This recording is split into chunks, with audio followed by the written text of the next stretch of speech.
శోకము ప్రవహించగానే ధైర్యము అడుగంటిపోతుంది. ధైర్యము అడుగంటిపోగానే ఆలోచన ఇక స్ఫురించదు. ఆలోచన స్ఫురించకపోతే ఇక తాను ప్రణాళికా నిర్మాణం చెయ్యలేడు. ప్రణాళికా నిర్మాణం చెయ్యలేకపోతే విజయాన్ని సాధించలేడు. అందుకే ఇలా శోకంతో కూర్చోవడం కాదు, ఇప్పుడు మీరు ఉన్నటువంటి కాలము, ఇప్పుడు మీరు ఉన్న దేశము, ఇప్పుడు మీరు ఉన్న పరిస్థితి మూడు దేనికి అనుకూలమో ఆ అనుకూలమైన దానిగా మార్చుకుని దాని వలన పొందవలసిన తేజస్సుని పొందు ధర్మరాజా. ఇప్పుడు మీరున్న మూడు దేనికి అనుకూలం? తపస్సుకు అనుకూలం. దేశము తృణబిందు మహర్షి యొక్క ఆశ్రమంలో ఉన్నావు. కాలము అరణ్యవాసం చేస్తూ నగరంలోకి వెళ్ళటల్లా, అంతఃపురాలకి వెళ్ళటలేదు, కేవలం వనమునందు నివాసం చేస్తున్నావు. కాబట్టి దేశము సరిపోయింది, కాలము సరిపోయింది. పరిస్థితి నీకు ఇప్పుడు దీన్ని చూసుకుంటూ అయ్యో ఇలా ఉన్నామే అని ఏడుస్తూ గడిపితే ప్రతిబంధకం, ధైర్యం పోతుంది. దీన్నే తపస్సుగా మార్చుకుంటే అద్వితీయమైనటువంటి ఈశ్వరుని యొక్క అనుగ్రహానికి పాత్రుడు అవుతావు. ఎనలేని తేజస్సు కలుగుతుంది. అందుకే అప్పటికి ఉన్న ఆ పరిస్థితిని దృష్టిలో పెట్టుకుని దాన్ని సద్వినియోగం చేసుకున్నవాడెవడో వాడు గొప్పవాడు తప్ప, తాను అనుకున్నట్టుగా పరిస్థితి లేదని వెనక్కి వెళ్ళిపోయిన వాడు అవకాశంగా దాన్ని వాడుకోలేడు. ఇది వ్యాసుల వారు చెప్పిన ఈ సిద్ధాంతం. దాన్ని పాటించి మహాత్ములైన వారు మీకెందరో కనపడతారు. పెద్ద పెద్ద పుస్తకాలు రాసిన వాళ్ళందరూ ఈ దేశంలో జైల్లో కూర్చుని రాశారు. జవహర్లాల్ నెహ్రూ రాసినటువంటి పుస్తకాల్లో డిస్కవరీ ఆఫ్ ఇండియా లాంటి పుస్తకాలు, ఆయన కారాగారంలో కూర్చుని భారతదేశానికి ప్రధానమంత్రి చేసినటువంటి ఇందిరాగాంధీ గారికి వ్రాసినటువంటి ఉత్తరాలు, లెటర్స్ టు హిస్ డాటర్ అన్న పేరుతో ఆయన వ్రాసినటువంటి ఉత్తరాలు చాలా కాలం పిల్లలకి ఇంగ్లీష్ పాఠ్యాంశంగా ఉండేవి. అంటే వాళ్ళు అవి అన్ని పుస్తకాలు చదువుకుని కొత్త పుస్తకాలు రాయడానికి వినియోగించుకున్నారు. అరబిందో కారాగారంలో ఇన్ని పలకరించడానికి ఎవరు ఉండేవారు కాదు. 18 అధ్యాయాల భగవద్గీతనంతటినీ పఠనం చేసి దాని భాష్యాలన్నీ చదివి అపారమైన తపస్సులోకి ప్రవేశించి సమాధి స్థితిని పొందగలిగిన స్థితికి వెళ్ళిపోయాడు. కారాగారవాసం చేత తరించిపోయాడు అరబిందో. ఈ దేశంలో ఎందరో మహాపురుషులు వారిని నిర్బంధాలలో ఉంచినప్పుడు ఎన్నో సద్గ్రంథాల్ని పఠించి వెనక్కి వెళ్ళిపోకుండా వాళ్ళు మళ్ళీ బయటికి వచ్చే పర్యంతము వాళ్ళ యొక్క ధృతి చెడిపోకుండా సత్కాలక్షేపం చేతనే నిలబెట్టుకున్న వాళ్ళు ఉన్నారు. దాన్ని తపోభూములుగా మార్చుకున్నారు వాళ్ళు. అంతటి మహాపురుషులైన వాళ్ళు ఈ దేశంలో మీకు ఎందరో కనపడతారు వాళ్ళ జీవితాలు తరివితే తప్ప. అసలు అలా కాని వాళ్ళు లేరు. నెల్సన్ మండేలాకి నల్ల సూర్యుడు అని పేరు, దక్షిణాఫ్రికాకి స్వాతంత్రం సంపాదించిన వాడు. ఆయన సముద్రపు ఒడ్డున ఉన్న ఒక పర్వత శిఖరం మీద ఉన్నటువంటి కారాగారంలో పెట్టారు. ఆయన పలకరించడానికి మనిషి ఉండేవాడు కాదు. నెల్సన్ మండేలా బాగా ఎత్తైన మనిషి. ఆయన పడుకోవడానికి ఆయన ఎత్తుకి సరిపోయేది కాదు ఆ గది. ఆయన పడుకుంటే కాళ్ళు ముడుచుకుని పడుకోవాలంతే. ఆయన పూర్తిగా నిలబడితే పైన ఉన్నటువంటి ఆ ఆచ్ఛాదన ఆయన తలకి తగులుతుంది. అందుకని ఆయన పూర్తిగా నిలబడలేడు, పూర్తిగా కూర్చోలేడు. కపట జూదం ఆడినప్పుడు ఎంతటి మాయావో శత్రుబలాన్ని లెక్క పెట్టినప్పుడు కూడా అంత బాగానూ లెక్క పెడతాడు శత్రు. రెండిటిలోనూ ఆయన బుద్ధికి పదునుంది. కాబట్టే నీకు అసలు యుద్ధం అన్న మాటే లేదు. ఇంకా జూదంలో ఇంకా నేను సహాయం చేయలేను. యుద్ధానికి వస్తే నువ్వు నిలబడలేవు. వాళ్ళు ప్రేమ చూపించారు, నువ్వు ప్రేమ నిలబెట్టుకుని పిలిచి అయింది ఏదో అయిపోయిందయా, మీ నాన్నగారు ఇచ్చిన రాజ్యంలో భాగం మీరు ఇచ్చుకోండి, మిగిలింది మేము ఏలుకుంటాం అని ప్రేమగా ఏలుకుంటే ఏ గొడవలు లేవు. ఒక అందుకు వచ్చింది ఒక అందుకు సరిపోతుంది. బతికున్న నాడు సంతోషంగా ఉంటాం. అలా చెయ్యి. దానివల్ల నీకు భూమండలంలో 2 వస్తాయి. ఏ అపకీర్తి పొందానని ఏడుస్తున్నావో దాని స్థానంలో విశేషమైన కీర్తి వస్తుంది. దుర్యోధనుడు పిలిచి రాజ్యం ఇచ్చేశాడు, వాళ్ళ రాజ్యం వాళ్ళు ఏలుకుంటున్నారు, ఈయన రాజ్యం ఈయన ఏలుకుంటున్నాడు, చక్కగా ప్రేమతో ఉంటున్నారు అన్నదమ్ములు, జ్ఞాతి వైరం లేదని లోకం అంతా పొగుడుతుంది. కాబట్టి అపారమైనటువంటి కీర్తి కలుగుతుంది. 2 పాపపు బుద్ధితో కపట జూదంలో గెలిచాం. నాకు తెలిసి ఆ విషయం ఎవడో ఆడితే వేరు, నేనేగా ఆడింది. కపట జూదంలో గెలిచి 12 ఏళ్ల నుంచి కష్టపడుతున్నాం. ఈ పాపం మన్ని కట్టి కొడపదు, అందుకే ఇలా కట్టి కొడిపింది. ఇప్పటికైనా ఇంక వదిలేదు. వదిలేస్తే పుణ్యం కలుగుతుంది. వాళ్ళ ధర్మంలో ఉన్న వాళ్ళని తీసుకొచ్చి వాళ్ళ రాజ్యం వాళ్ళకి ఇచ్చేస్తే మనకు పుణ్యం, పురుషార్థం. కాబట్టి రెండూ దక్కుతాయి మహారాజా. కాబట్టి వాళ్ళని పిలిచి రాజ్యం ఇచ్చేయి, వాళ్ళతో స్నేహం చేసుకో, సంతోషంగా ఉంటాం అంటే విన్నాడు. విని అది చేస్తాడా దుర్యోధనుడు? ఒక్కనాటికి ఇవ్వలేడు. పాండవుల్ని పిలిచి పాండవులకి రాజ్యం ఇచ్చి తాను సగరాజ్యాన్ని పుచ్చుకొని రాజ్య పరిపాలన చేస్తూ పాండవులతో క్షేమంగా ఉంటాడా? ఉండలేడు, ఉండకూడదు కూడా. ఎందుకు ఉండకూడదో తెలుసా? ఈ అభిమానమే పరమేశ్వరుడికి పెద్ద ఆస్తి. ఈ అభిమానధనం లేదనుకోండి, అవసరానికి ఎంత నీచానికైనా దిగజారిపోయే లక్షణం కూడా దుర్యోధనుడికి ఉందనుకోండి, ధృతరాష్ట్రుడిలాగా ఉంటే వెంటనే పాండవుల్ని పిలిచి అర్ధరాజ్యం ఇచ్చేసి ఆ తర్వాత ఏదో గొడవ పడదాం అనుకున్నాడు అనుకోండి, లేదా పోన్లేరా వాళ్ళంతా మంచి వాళ్ళని వాళ్ళతో స్నేహం చేసుకున్నాడు అనుకోండి, ఇక దుష్ట సంహారం ఎలా జరుగుతుంది? జరగదు భూమి మీద. వీడికి అభిమానం ఉండడమే, రాజ్యం ఇవ్వకపోవడమే చెడ్డవాళ్ళందరూ కట్టి ఓ పక్కకి తేలిపోయారు. నలకలన్నీ నీళ్లలో పైకి తేలినట్టు చెడ్డవాళ్ళందరూ తేలి కురుక్షేత్రంలో ఓ పక్కకి వెళ్ళారు, మంచి వాళ్ళందరూ ఓ పక్కకి వెళ్ళారు. ఏ పక్కన కృష్ణుడు నిలబడాలో కృష్ణుడికి తెలిసిపోయింది, అందంగా తెలిసిపోయింది. అటువైపు కొంతమంది మంచివాళ్ళు, ఇటువైపు కొంతమంది మంచివాళ్ళు. ఈ గొడవ లేదు, రెండు కింద వాళ్లే చీలిపోయారు. కాబట్టి ఆయన అన్నాడు, మీ ఎవ్వరి మాట వినను, మీరందరూ బయటికి వెళ్ళిపోండని తలుపులు బిడాయించుకుని లోపల కూర్చుని స్నానం చేసి సాయంకాల సమయంలో చేయవలసినటువంటి సంధ్యావందనాది కృత్యములన్నింటినీ పూర్తి చేసి ఇంద్రియములన్నింటినీ కూడా నిగ్రహించి వెనక్కి తీశాడు యోగ విద్య చేత. ఆ ఇంద్రియ శక్తులన్నింటినీ కూడా వెనక్కి తీసేసి మనసులో ప్రవేశపెట్టి ఆ మనసుని తీసుకెళ్లి ఆత్మయందు లయం చేసి ప్రాణములను ఊర్ధ్వముఖంగా చలనం చేసి మనసుని స్థిరంగా నిలబెట్టి జ్యోతిస్వరూపమైనటువంటి పరబ్రహ్మమునందు ఆనందం అనుభవిస్తున్నాడు. శరీరాన్ని విడిచిపెట్టేద్దాం, స్వర్గలోకానికి వెళ్ళిపోదాం. అలా వెళ్ళిపోతున్నటువంటి సమయంలో ఒక ఆశ్చర్యకరమైనటువంటి సంఘటన జరిగింది. పాతాళ లోకంలో అకస్మాత్తుగా రాక్షసులందరూ సమావేశమై మనం దుష్టులం, మనందరికీ నాయకుడైన పరమదుష్టుడు దుర్యోధనుడు, వాడు శరీరాన్ని విడిచిపెట్టేస్తున్నాడు. విడిచిపెట్టేస్తే రేపొద్దున ధర్మాత్మలతో యుద్ధానికి కారణాలు ఎక్కడి నుంచి దొరుకుతాయి మనకి? కాబట్టి వాళ్ళేం చేశారంటే ఆ రాక్షసులందరూ ఆ సమయమున మున్నమరేంద్ర విజితులై అహిలోకమనున్న అసురవరులు ధృతరాష్ట్రనందను తెగువ ఎరింగి ఆత్మీయ పక్షక్షయ స్థితికి వగచి అతని పిలిపింప అప్పుడు శుక్రాదులైన భూసుర సమూహముల చేత వేల్పి పెట్టించిన వేగంబ ఒక కృత్య విలువడి భీషణ వికృతమూర్తి ఏమి పనులు కలిగి నిరింగింపుడినిన వారచటికిప్పుడు కౌరవేంద్రు అనఘు ఉజ్వలాంగు ఆ సుయోధను తెమ్ము ప్రాయోపవేశ వృత్తి నున్నవాని. ఆ రాక్షసులందరూ కూడా పాతాళ లోకంలో సమావేశమై తొందరగా మనం దుర్యోధనుడిని రక్షించకపోతే ప్రాణములను విడిచిపెట్టేస్తాడు యోగ విద్యలో. విడిచిపెట్టి స్వర్గానికి వెళ్ళిపోతే రాక్షసులకు తగిన నాయకత్వం ఉండదు. అందుకని మనందరం దుర్యోధనుడిని రక్షించాలి అని నిర్ణయం చేసుకుని శుక్రాచార్యుల వారిని ఇతర బ్రాహ్మణోత్తముల్ని పిలిచారు. పిలిచి చాలా త్వరగా అగ్నిహోత్రాన్ని రగల్చి అందులో హవిస్సిచ్చి ఒక కృత్యని సృష్టించమన్నారు. బలిష్టమైన కృత్య అంటే మాట వినేటటువంటి ఒక వశవర్తి అయినటువంటి ఒక శక్తి స్వరూపం.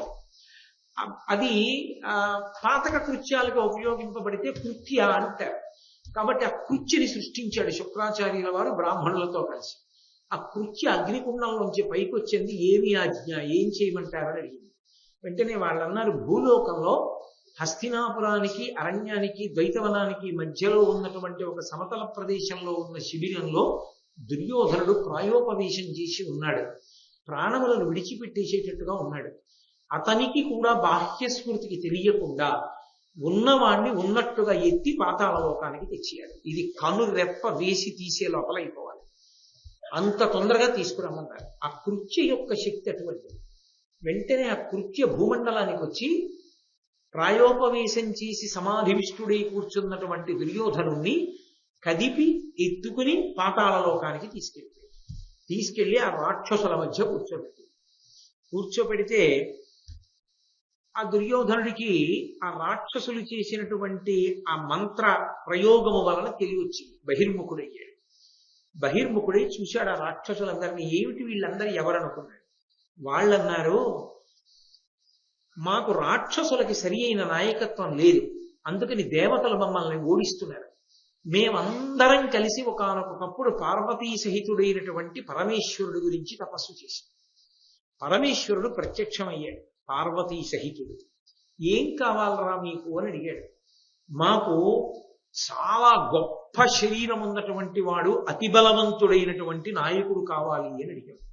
అప్పుడు పరమేశ్వరుడు మాకు నిన్ను కానుకగా ఇచ్చాడు నాయకుడిగా. నువ్వు మామూలు మనిషిని అనుకుంటున్నావు కాదు, నీ యొక్క శరీర రహస్యాలు మాకు తెలుసు. నీదగు పూర్వదేహము వినిర్మల వజ్రశిలా విశేష సంపాదితము, అస్త్రశస్త్ర పరిపాటన భేద్యము కాదు, నిత్య నికేదము పుష్పకోమలము, ఖేచర భూచర కామినీ మనోహ్లాదనము, ఇట్లుగా అభవుడద్ధినొచ్చి ఉమాసమేతుడైనటువంటి ఆ పరమేశ్వరుడు మాకు నిన్ను కానుకగా ఇస్తూ నిన్ను ఎంత గొప్ప శరీరంతో నిర్మాణం చేశాడో మాకు చెప్పాడు. నీదగు పూర్వదేహము అంటే పైనున్నటువంటి శరీరం, నాభికి పైనున్నటువంటి శరీరాన్ని పూర్వదేహం అంటారు. ఈ నాభి నుంచి బొడ్డు నుంచి పైన ఉన్న శరీరం అంతా కూడా దుర్యోధనుడిది. సప్తధాతువులతో చర్మము, రక్తము, మాంసము, కొవ్వు, అస్థి, శుక్ల, మేధల చేత నిర్మింపబడినది కాదు. అది పైన కప్పబడి ఉంటుంది. దేని చేత? వినిర్మల వజ్రశిలా విశేష సంపాదితము, స్వచ్ఛమైనటువంటి అత్యంత విలువైనటువంటి వజ్రముల యొక్క పొర చేత కప్పబడి ఉంటుంది నాభి వరకు. అందుకని ఆ కారణం చేత ఎంత గొప్ప అస్త్రాన్ని ప్రయోగించినా, ఎటువంటి శస్త్రంతో ఆయన మీద ప్రయోగం చేసినా, అస్త్రంతో కొట్టడం, శస్త్రాన్ని ప్రయోగించడం. అస్త్రం అంటే చేతిలో పట్టుకునేది, కత్తి, గొడలి, గుణపం ఇలాంటివి. వాటితో కొట్టినా, ఆయన మీదకి అస్త్రాన్ని ప్రయోగం చేసినా ఆయన మరణించాడు. కారణం ఏమంటే సహజంగా గుండెల మీద కొడతారు కాబట్టి ఈ పైకి ఉన్నటువంటి శరీరానికి తగిలినా ఆయన పడడం. అందుకే ఏ పరమేశ్వరుడు ఈ వరం ఇచ్చాడో ఆ వరం ఇచ్చిన పరమేశ్వరుడే ఇతను చేస్తున్నటువంటి ధూర్త పనులు చూసి, ఇతను ధర్మం తప్పిపోవడాన్ని చూసి, ధర్మానికి విఘాతాన్ని కల్పించడం చూసి చేయరాని పని చేయించి భీముడి చేత ప్రతిజ్ఞ చేయించాడు. ఎందుకని అంటే గదాయుద్ధంలో ఈ నాభికి కిందకి కొట్టకూడదు. నాభికి కిందకి కొడితే అది అధర్మయుద్ధం. భీముడు నిజంగా కురుక్షేత్ర సంగ్రామంలో దుర్యోధనుడి యొక్క తొడలు తన గదాదండంతో విరిచేస్తే అది అధర్మయుద్ధం. కానీ తొడలే విరగొడతానని ప్రతిజ్ఞ భీముడు చేయడానికి ఒక బలమైన కారణం ఉంది. ఏమిటి ఆ కారణం? మీరు సభాపర్వంలో విన్నారు. దుర్యోధనుడు తన తొడ నిండు సభామంటపంలో బట్ట పైకి తీసి చరిచి ద్రౌపదీదేవిని పిలిచి కూర్చోమన్నాడు తొడ మీద. ఇంతమంది చూస్తూ ఉండగా ద్రౌపదీదేవిని పిలిచి తొడ మీద కూర్చోమ్మని తొడ మీద కొట్టి సంజ్ఞ చేశావు. సభ యందు తొడ మీద చరచకూడదు పురుషుడు, అసలు చప్పుడు రాకూడదు. సభా గౌరవం అన్న మాటకు అర్థం ఏంటంటే అందరూ పురుషులే ఉంటే పర్వాలేదు, పులకాంత ఇల్లాలైనటువంటి స్త్రీ ఒక్కతైనా సరే సభలో ఉంటే, లేదా వాళ్ళు ఉండగా మాట్లాడుతుంటే పురుషుడి తొడ మీద చెయ్యి వేసిన శబ్దం వినపడదు. అలా ఎవరైనా తొడ మీద చెయ్యి వేసి శబ్దం చేస్తే వాడు హీనాతిహీనుడు అని గుర్తు, వాడు సంస్కార రహితుడు, వాడికి ఏమీ తెలియదు అని గుర్తు.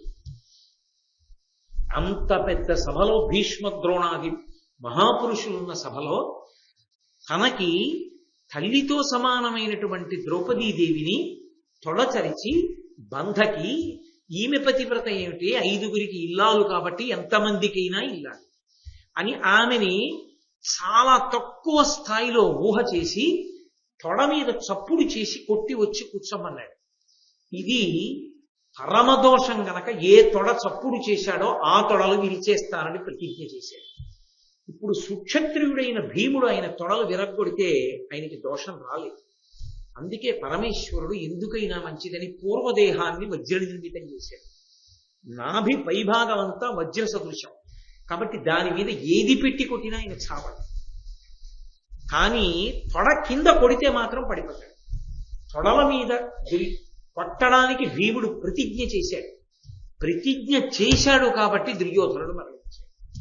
ఆ ప్రతిజ్ఞ చేసేటట్టుగా కర్మ తెచ్చుకున్నవాడు దుర్యోధనుడే. ఆయన అధర్మమే ఆయన్ని కట్టి కుడిపింది. అందుకని నీకు తెలియదురా నాయన, నీ శరీరం నీతకు పూర్వదేహము వినిర్మల వజ్రశిలా విశేష సంపాదితము అస్త్రశస్త్ర పరిపాటన భేజ్యము కావు. అది అస్త్రముల చేత శస్త్రముల చేత భేదింపబడదు. నిత్య నిఖేదము, అది ఆనందతన్మయత్వంలో ఉంటుంది ఆ శరీరం. అది రోగాలు రొచ్చులు వాటితో బాధపడే శరీరం కాదు. పరమ ఆనందతన్మయత్వానికి యోగ్యమైనది, పుష్ప కోమలము. అలాగని అది ముట్టుకున్నప్పుడు కఠినంగా కనపడదు. పువ్వు ఎంత కోమలంగా ఉంటుందో అంత కోమలంగా ఉంటుంది శరీరం. కానీ అస్త్రశస్త్రములు పెట్టి కొట్టినప్పుడు మాత్రం వజ్ర సదృశ్యం అయిపోయి ఆ శరీరం భేదింపబడదు.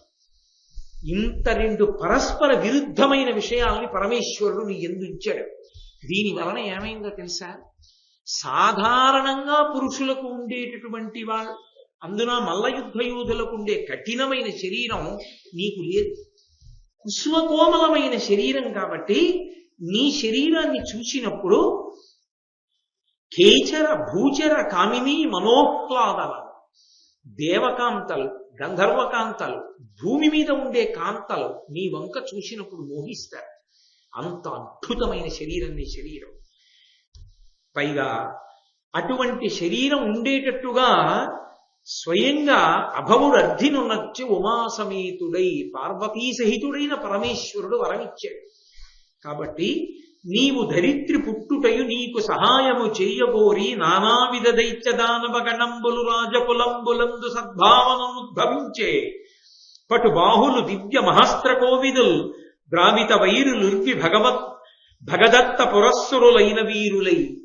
నువ్వు రాక్షసులకి నాయకత్వం వహించడానికే పుట్టావు కనుక అనేకులైనటువంటి రాక్షసులు ఇతపూర్వం మరణించిన వారు కూడా భయంకరమైన రాక్షసులందరూ ఈ భూమి మీద రాజులై పుట్టారు. ఆ రాక్షసాంశలే రాజులుగా ఉన్నారు. అందుకే భూమికి బరువైంది. వాళ్ళందరూ నీ నాయకత్వాన్ని కోరుకుంటున్నారు. పాండవులతో యుద్ధం జరుగుతుంది 13 సంవత్సరముల తర్వాత. అరణ్యవాసం అయిపోవడానికి సిద్ధమవుతోంది. ఇంకొక సంవత్సరం అజ్ఞాతవాసం ఉంది. ఈ 13 ఏళ్ల తర్వాత పాండవుల్ని యుద్ధభూమిలో కలుసుకుంటావు. అప్పుడు సమస్తమైనటువంటి రాక్షసులు ఏ రాజులుగా పుట్టారో వాళ్ళందరూ వాళ్ళంతట వాళ్లే నీ వెనక నించుంటారు. ఇంత బలగంతో నువ్వు యుద్ధం చేస్తావు.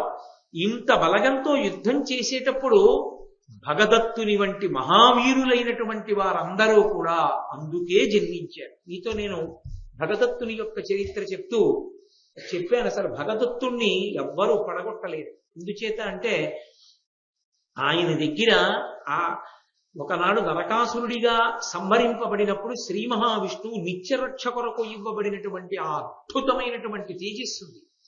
దానికి తోడు ఆయన దగ్గర ఒక ఏనుగుంది. ఈ రెండూ ఉండగా భగదత్తుడు మరణించడు. కానీ తొందరపడిపోయి ఒకానొకప్పుడు ఘటోత్కచుడి మీద వేసేశాడు. వేసేసినటువంటి కారణం చేత ఆ రక్ష ఎప్పుడైతే విడిచిపెట్టేసిందో అర్జునుడితో యుద్ధం చేస్తూనే వేశాడు. వేస్తే నిజానికి అది అర్జునుడిని పడగొట్టేయాలి యుద్ధంలో. దానికి అర్జునుడు కూడా మరణిస్తాడు. అర్జునుడి మీదకు వస్తోంది. వస్తున్నప్పుడు ఎక్కడ భగదత్తుడు వేసినటువంటి ఆ అస్త్రం తమకి రక్షణగా ఇచ్చిన దాన్ని బయటికి తీసి అభిమంత్రించి వేసేశాడు. అర్జునుడు మరణిస్తాడేమోనని కృష్ణ భగవానుడు గబగబా ఆ పగ్గాలు వదిలేసి ఆ గుర్రాల సారథ్యం వదిలేసి ఒక్కసారి రథంలోకి దూకి ఆ గాంధీవం పట్టుకున్నటువంటి అర్జునుడి చేతులు కదలకుండా గట్టిగా కౌగలించుకున్నాడు. అర్జునుడికి కృష్ణుడు అడ్డొచ్చేశాడు. ఆ వైష్ణవ సంబంధమైనటువంటి ఆ మంత్రశక్తి వచ్చి కృష్ణ భగవానుడిలోకి వచ్చింది. అది ఆయనని చెనకడానికి వీల్లేదు. ఎందుకంటే ఆయన విష్ణు కాబట్టి ఆయన వైజయంతిమాలగా మారిపోయి అందులోకి ప్రవేశించేశాడు. దానివల్ల అర్జునుడు రక్షింపబడ్డాడు. వెంటనే భీముడు ఒకానొకప్పుడు ఆయన ఏనుగుని కొట్టలేకపోయాడు, అంత కష్టమైంది. దాని 4 కాళ్ల మధ్యలో దూరి దాక్కోవలసి వచ్చింది. అంతటి ఏనుగు ఆ ఏనుగుని భగదత్తుడిని కూడా పడగొట్టారు అప్పుడు. అంతటి మహావీరులైనటువంటి రాక్షసులు. నిజంగా మహాభారతంలో కొందరు చదువుతుంటే ఒళ్ళు గగురు పుడుస్తుంది. అంతటి రాక్షసులందరూ భూమి మీద పుట్టి ఉన్నారు. వీళ్ళందరూ కురుక్షేత్ర సంగ్రామంలో నీ వెనక నించుంటారు. పిచ్చాడా, ఇప్పుడేదో ఒక్క యుద్ధం జరిగిందని ప్రాణం విడిచిపెట్టేస్తారంటావేంటి? పైగా నీకు ఇంకొక పెద్ద శుభవార్త చెప్తాం, జాగ్రత్తగా విను. ఈ లోకంలో దేవతాంశలలో పుట్టినటువంటి వాళ్ళు కూడా ఉన్నారు.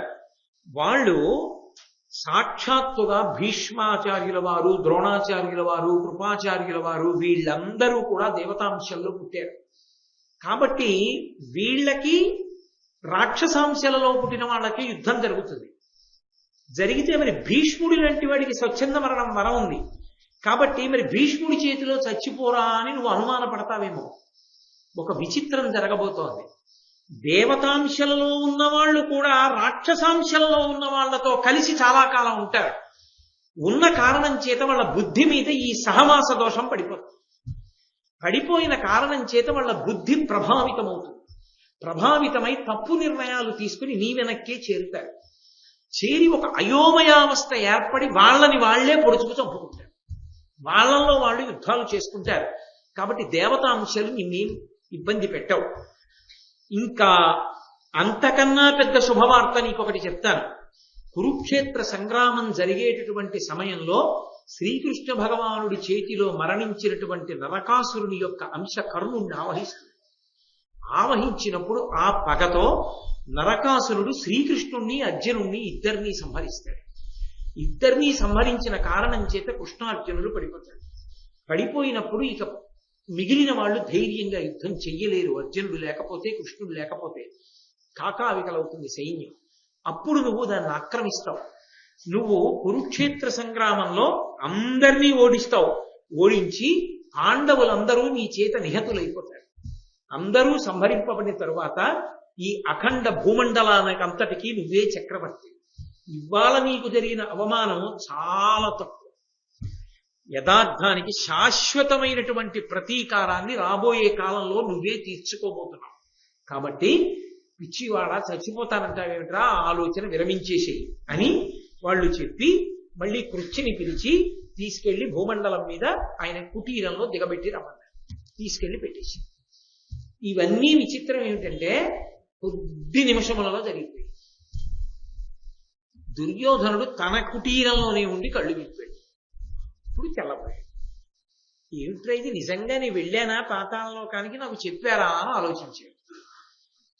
అంత సుయోధనుండు హృదయంబున విస్మయమంది, అంత వృత్తాంతము స్వప్నవృత్తము క్రియం తలబోసి నిజంబ కాగా అత్యంతము నిశ్చయించుతూ కృధాసుతులం సమరంబలోన నిర్జింతునుగాకయంచు వికసిల్లె దురాశయ భగ్నబుద్ధి అయి. ఏర్పడిన బుద్ధి భగ్నమైపోయి కాసేపు ఆలోచించి ఇది కల కాదు, నిజమే. తీసుకెళ్లారు నన్ను పాతాళలోకానికి. రాక్షసులు నాతో మాట్లాడారు, చూశాను. శుక్రాచార్యుల వారు, బ్రాహ్మణులు వాళ్ళు ఉన్నారు. కృత్య వచ్చి తీసుకెళ్ళింది నన్ను. కాబట్టి రాబో కాలంలో పాండవులందరినీ నేను చంపుతాను. నాదే శాశ్వత విజయం. కాబట్టి అంత విజయం ముందుంటే నేను వదిలిపెట్టేది ఏమిటి ప్రాణాలు అనుకున్నాడు. అధర్మాన్ని పట్టుకుని ఇతనుంటే ఎంతమంది రాక్షసులుంటే మాత్రం కృష్ణ పరమాత్మ అండ ఉండగా, పాండవులు ధర్మాన్ని పట్టుకుని ఉండగా వాళ్ళని ఎవరు చెనకగలరు? రాక్షసుల ఊహ వేరు. వాళ్ళు ఏదో మళ్ళీ రాక్షసాంశాలు వచ్చేస్తే ఏదో జరిగిపోతుంది అనుకుంటున్నారు. ఎంతమంది వచ్చినా అధర్మంలో ఉన్నవాడు ధర్మము ముందు నిలబడలేడు. కాబట్టి సంతోషపడిపోయాడు. ప్రాయోపవేశాన్ని విడిచిపెట్టేయడానికి సిద్ధపడిపోతున్నాడు. ఏదో కారణం ఒకటి ఉండాలిగా, విడిచిపెట్టి తనే లేచి బయటికి వెళ్ళిపోతే బాగుంటాం. రానే వచ్చాడు కర్ణుడు. మళ్ళీ వచ్చి, మహారాజా ఇప్పటికైనా నీ నిర్ణయాన్ని మార్చుకోవా, ఎంతో సుఖాన్ని పొందవలసినటువంటి వాడివి, అఖండ భూమండలాన్ని ఏలవలసినటువంటి వాడివి, నువ్వు ఇలా ప్రాయోపవేశం చేయడం పిరికి చర్య. నా మాట విని విడిచిపెట్టేసి హస్తినాపురానికి వెళ్ళిపోదాన్ని రమ్మన్నాడు. మిత్రుడా కర్ణ, నువ్వు చెప్తుంటే కాదంటానా, ఇంతగా బతిమాలుతున్నారు, నువ్వు దుశ్శాసనుడు మొదలైన వారు కాబట్టి ప్రాయోపవేశ దీక్ష విడిచిపెట్టేశాను, పదండి వెళ్ళిపోదామన్నాడు. మళ్ళీ ఏనుగెక్కాడు. ఆడంబరంతో ఇన్ని మరిచిపోయి పరమ సంతోషంతో హస్తినాపురానికి వెళ్ళిపోతున్నాడు. చిత్రం ఏమిటంటే కనీసంలో కనీసం ఈ విషయం కర్ణుడికి కూడా చెప్పలేదు. ఎందుకు చెప్పలేదు అంటే కొత్తగా ఉపకారం చెయ్యక్కర్లేదు, ఎలాగో రాక్షసాంశ కర్ణుడిలోకి వెళ్తుంది, కర్ణుడు చంపేస్తాడు కదా, అది ఆయన ధైర్యం. చెప్పడం ఎందుకు? చెబితే మళ్ళీ నేనేదో ఇన్నాళ్ళు దగ్గర పెట్టుకుని జాగ్రత్తగా చూస్తున్నట్లు అతనికి ఆ శక్తి వస్తుందని అతనికి నమ్మకం ఇన్ని కలుగుతాయి. అందుకు ఏమీ తెలియనట్టుంటే పోయి ఎవరికి ఏమీ చెప్పలేదు. ఎంత దుష్ట స్వభావాలో చూడండి. ఏమీ తెలియని వాళ్ళే హస్తినాపురానికి వెళ్ళిపోయారు. వెళ్ళిపోయిన తర్వాత మళ్ళీ అందరూ కూర్చున్నారు, మాట్లాడుకుంటున్నారు. ఏది చేసినా కడుపులో మాత్రం ఒక అడవి పంది ముళ్ళు గుచ్చుకున్నట్టు గుచ్చుకుంటోంది. పాండవులు నన్ను రక్షించారు కాబట్టి ఇప్పుడు తను పాండవుల కన్నా గొప్పగా ఏదో చేశాడనిపించుకోవాలి. అలా అనిపించుకుంటే కానీ ఈయన పాండవుల కన్నా అబ్బా ఎంత బాగా చేశాడని, పాండవులు చేసింది ఏముందండి అన్నారు. అలా అంటే తనకు తృప్తి. అందుకని రాజసూయాగం చేస్తాను నేను కూడా అని కర్ణుణ్ణి పిలిచి అడిగాడు. కర్ణ, నేను రాజసూయాగం చేద్దాం అనుకుంటున్నాను. ధర్మరాజు చేశాడు కదా, ఎంత అద్భుతంగా చేశాడు, దానివల్లే కదా భారతం అంతా ఇంత కథ నడిచింది, నేను కూడా అటువంటి యాగం చేస్తాను. వెంటనే కర్ణుడు అన్నాడు, నీకేమి మహారాజా, నువ్వే రాజసూయాగం చెయ్యాలని సంకల్పం చేస్తే అది పెద్ద విశేషమా? పిలిపించు బ్రాహ్మణుల్ని, నిష్కామంగా చేద్దాం, లోకశాంతి కొరకు అద్భుతంగా చేసేద్దాం. నిన్ను అడ్డగలిగిన వాడేవాడు, ఈ సమస్త భూమండలం నీకు వశవర్తి అయి ఉన్నది కాబట్టి దానికి సంకల్పం చేయమన్నాడు. జనవర, నీకు పాండవులు శత్రులు కావున వారి నాజి నోర్చిన మరికాక మున్న ఇటు చేయక శక్యమ రజసూయమున్ వినుము తగంగ ఇప్పటికి వేరొక యజ్ఞము చేయు మిమ్ములం కనుపుము తత్క్రియా వివిధ భంగులకు తగువారి వేగమై. బ్రాహ్మణుల్ని పిలిచి అడిగాడు, రాజసూయాగం చేస్తానని. వాళ్ళు అన్నారు, మహారాజా నీ ఆలోచన మంచిదే, కానీ రాజసూయాగం చేసేటటువంటి వాడు సమస్తమైనటువంటి రాజుల్ని గెలిచిన వాడై ఉండాలి, అందరినీ గెలవాలి. నువ్వు ఇంకా పాండవుల్ని గెలవలేదుగా, వాళ్లేగా నిన్ను విడిపించి తీసుకొచ్చిన వాళ్ళు. పాండవుల్ని గెలిచేంత వరకు రాజసూయాగం చేయడానికి వీలు. ఇప్పుడు ధైర్యం చేసి వెళ్ళగలడా పోనీ పాండవుల మీదకి? నిన్ననే తిన్నాడు దెబ్బ, ఇప్పుడు ఎవరు చెప్పక్కర్లేదు. అందుకని నువ్వు రాజసూయాగం చేయకూడదు అన్నారనుకోండి, ఆ వచ్చిన వాడి తల తీసేయమంటాడు. అందుకని వాళ్ళు అన్నారు, రాజసూయాగం చెయ్యకూడదేమో కానీ నువ్వు తత్తుల్యమైన యాగం ఇంకోటి ఉంది, వైష్ణవం అంటారు దాన్ని, ఆ యాగం చెయ్యి, దానివల్ల నీకు చాలా కీర్తి ప్రతిష్ట వస్తుంది, ఎంతో శక్తిని పొందుతావు, కాబట్టి నువ్వు ఆ యాగం చెయ్యవలసింది అన్నారు. రాజసూయంబు నట్టిద రాజవర్య వైష్ణవంబను యాగంబు వాసుదేవుడి మఖము చేసే తొల్లి అభీష్టమిదియా చేయు నిర్విఘ్నముగా ఇది చెల్లు నీకు. వసుదేవుడు మొట్టమొదట ఈ వైష్ణవం అనేటటువంటి యాగాన్ని పూర్వకాలంలో ఒకప్పుడు చేసి ఉన్నాడు కాబట్టి నువ్వు ఆ యాగాన్ని చెయ్యి, రాజసూయ యాగం చేయకూడదు, పాండవుల్ని గెలవలేదు కనుక.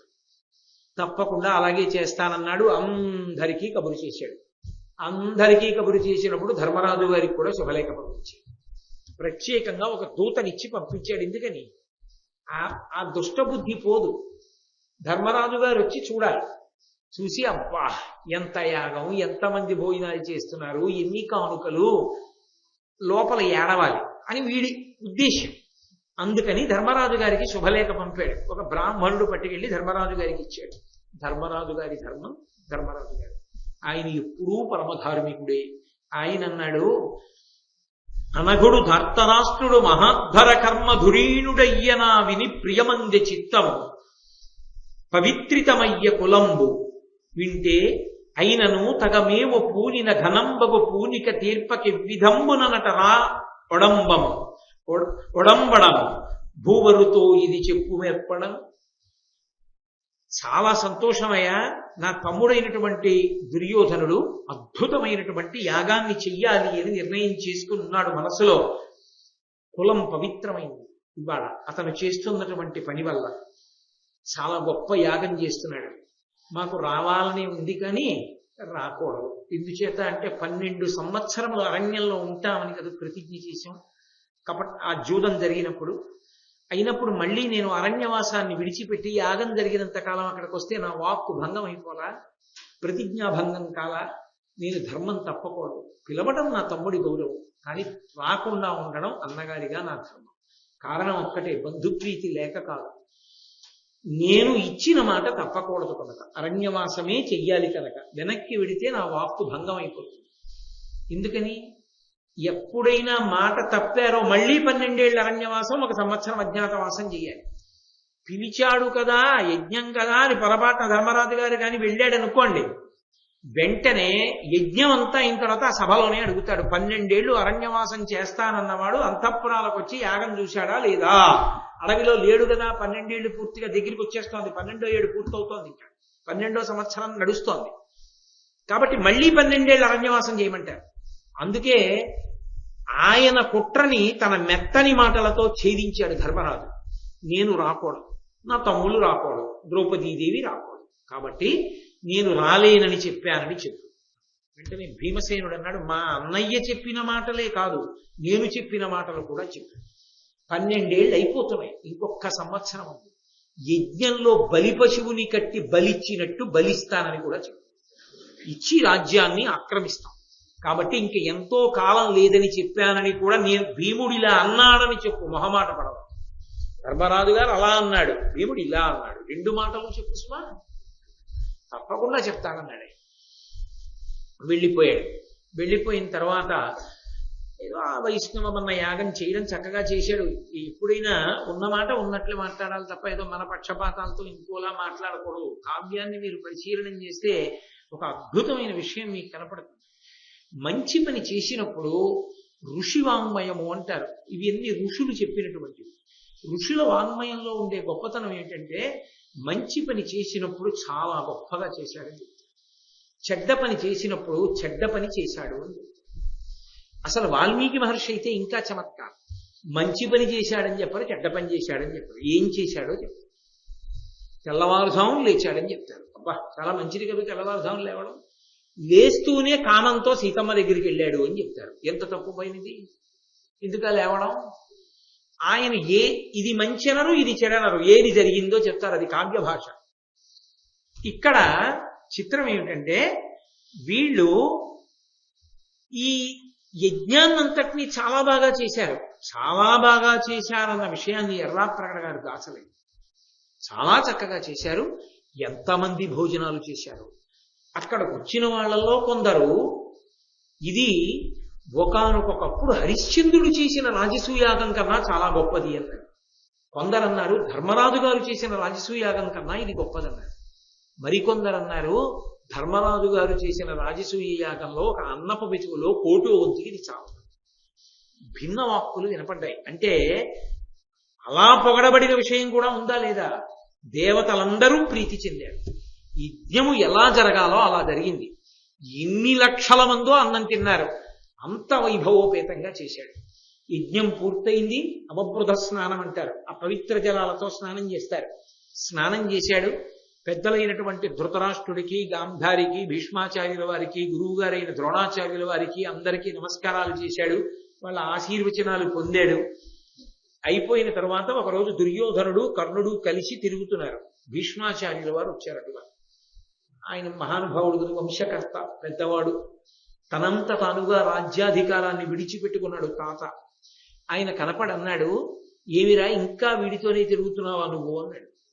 ఏమన్నాడు? ఘోషయాత్రకని బయలుదేరావు. వద్దు వద్దు అని మీ నాన్న చెప్తున్నా కాపక్ష్యంతో గోవులను చూడ్డానికి ఎడుతున్నానని వెళ్ళావు. నీ తిక్క కుదర్చడానికి గంధర్వులు వచ్చారు. వచ్చి ఓడించి నిన్ను కట్టి పట్టుకుపోయారు. నేనున్నాను దుర్యోధన అని నిన్ను రెచ్చగొట్టి డాంబికాలు పలిగే ఈ కర్ణుడు ఆ యుద్ధంలో ఎక్కడైనా కనపడ్డాడరా? విడిచిపెట్టి వెళ్ళిపోయాడు. ఆ తర్వాత నువ్వు మళ్ళీ తిరిగి వస్తూ పర్ణశాల వేసుకుంటే అక్కడికి వచ్చాడు. వీడిని నమ్ముకుని ఎలా పాండవుల మీదకి యుద్ధానికి ఎడదాం అనుకుంటున్నారా? ఇప్పటికైనా వీడిని వదిలేద్దామన్న బుద్ధి నీకు రాలేదా అన్నాడు. పెద్ద ఆయన తాతగారు చెప్పిన మాట వింటే బాగుండుండేది. ఇన్ని చేస్తే ఉపయోగం ఏముంది? బుద్ధి మీద ప్రభావం లేనప్పుడు. ఎవరో ఒక గడుసు కవి ఒక మాట అన్నాడు, గురువు చుందురు జుత్తు కొన్ని వందల మార్లు దాని పాపమేమో కానరాదు. అఖిల పాపములకు నిలయమైన మనసు గొరగడేమి మానవుండు అన్నాడు. అలా ఎన్ని క్రతువులు చేస్తే ఏం ఉపయోగం? రావలసిన బుద్ధిలో మార్పు మాత్రం రాదు. కాబట్టి ఇద్దరు ఎగతాళిగా నవ్వి భీష్మాచార్యులు వారిని చూసి పక్కకి వెళ్ళిపోయారు. భీష్ముడి మనసు చిన్నబుచ్చుకుంది. వీడికి ఎప్పుడూ ఇంతే, మంచి చెప్తే తలకెక్కదు. ఆయన చిన్నబుచ్చుకుని లోపలికి వెళ్ళిపోయాడు. కర్ణుడు ప్రతిజ్ఞ చేశాడు, అది ఎమ్మెయినగునో అని మదిలో వగవంగవలదు మఘవతనూజుం కదనంబున చంపకయే పదనక ధామన మునర్ప పార్థివ ముఖ్య. ఓ దుర్యోధన, నేను ఎక్కడో ఘోషయాత్రలో పక్కకి వెళ్ళిపోయానన్న కారణం చేత నన్ను నమ్మవద్దని చెప్తున్నారు వీళ్ళందరూ. అర్జునుడంటేనే కదూ నీకు భయం? గాంధీవం ఉందని, పరమశివుడి అనుగ్రహాన్ని పొంది పాశుపతాస్త్రాన్ని పొందాడని, దేవేంద్రాది దేవతల యొక్క అనుగ్రహంతో దిక్పాలురందరి దగ్గర అస్త్రాలను పొందాడని, అతని ముందు మనం నిలబడలేమని నువ్వు బెంగ పెట్టుకుంటుంటావు. నీకు ఇదే చెప్తున్నాను, యుద్ధంలో అర్జునుణ్ణి నేను సంహరించి తీరుతాను. యుద్ధంలో అర్జునుణ్ణి సంహరించేంత వరకు నేను నా గోళ్లు కడుక్కోను అన్నాడు.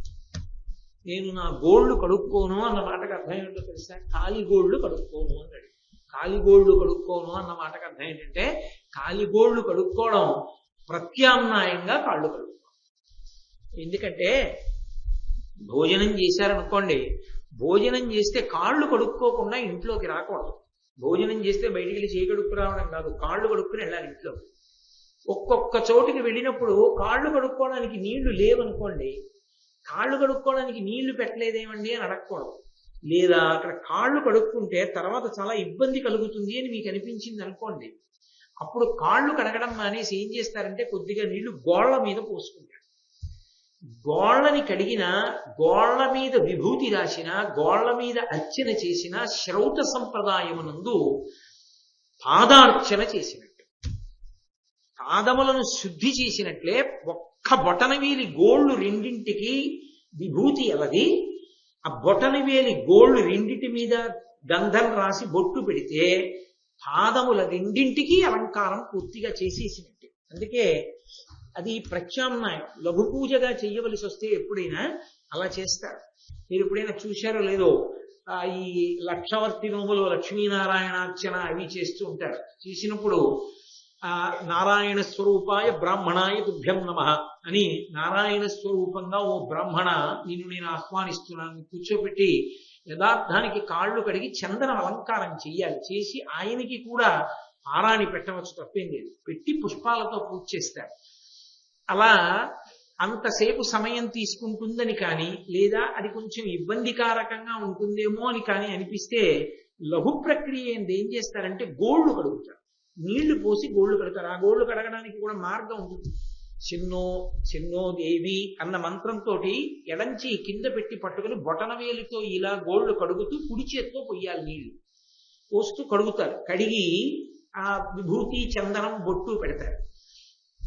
గోళ్లు కడగను అన్న మాటకు అర్థం ఏంటంటే, కాళ్ళు శౌచాన్ని వదిలేసుకోవడం కాదు, నేను పూజ అందను అని, నేను గోళ్లు కడిగించుకోను అన్న మాటకు అర్థం ఏంటంటే, అర్జునుణ్ణి చంపి తీరకపోతే నాకు పూజార్హత లేదనుకో, నేను కడిగించుకోను అలా.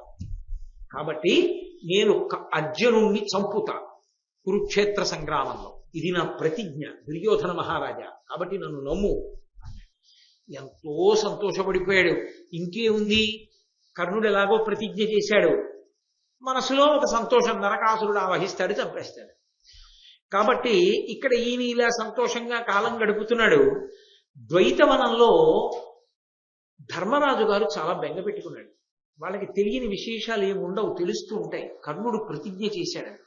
కర్ణుడు ప్రతిజ్ఞ చేస్తే ఇంత అస్త్ర సంపత్తి ఉంది కదా, ఎందుకు ధర్మరాజు గారు బెంగ పెట్టుకోవడం అని మీరు అనుకోవచ్చు. అది ధర్మరాజు గొప్పతనం. ధర్మరాజు బెంగ పెట్టుకోవడానికి కారణం ఏంటంటే, ఎన్ని అస్త్రాలున్నా కొట్టడానికి సహజ కవచ కుండలాలు ఉన్నాయి కర్ణుడికి. ఆ సహజ కవచ కుండలాలు ఉన్నంతసేపు ఎలా కొట్టడం? కాబట్టి కర్ణుడు అంత తేలికగా నిర్జింపబడడం. కర్ణుడు ఈల్గనంత కాలం అర్జునుడి జీవితానికి ప్రమాదం పొంచి ఉంటుంది. అర్జునుడికి ప్రమాదం పొంచి ఉన్నంతసేపు తమకి విజయం డోలాయమానం. ఇది ధర్మరాజు గారికి భయం. కాబట్టి ఆయన బెంగ పెట్టుకుని నిద్ర పట్టని రాత్రులు గడుపుతున్నాడు. చిత్రం ఏంటంటే, నేను మీతో చెప్పాను కదా, ఎవడు ధర్మాన్ని పట్టుకుంటాడో వాడికి ఓ సమస్య వస్తే అది పరమేశ్వరుడికి 10 రెట్ల సమస్య. కాబట్టి ఆయన వెంటనే వీడెవరికి చెప్పకపోయినా వీడి సమస్య తీర్చడానికి పరమేశ్వరుడు వస్తాడు. అలా వస్తాడు ఎదర మీరు చూద్దురు గాని. కాబట్టి ధర్మరాజు గారు కించిత్ చింతతో ఉన్నాడు కర్ణుడి విషయంలో. ఈలోగా ఒకరోజు ధర్మరాజు గారు నిద్రపోతుంటే ద్వైతవనంలో ఉన్నటువంటి మృగముల యొక్క జాతులు ఆయనకి స్వప్నంలో కనపడ్డాయి.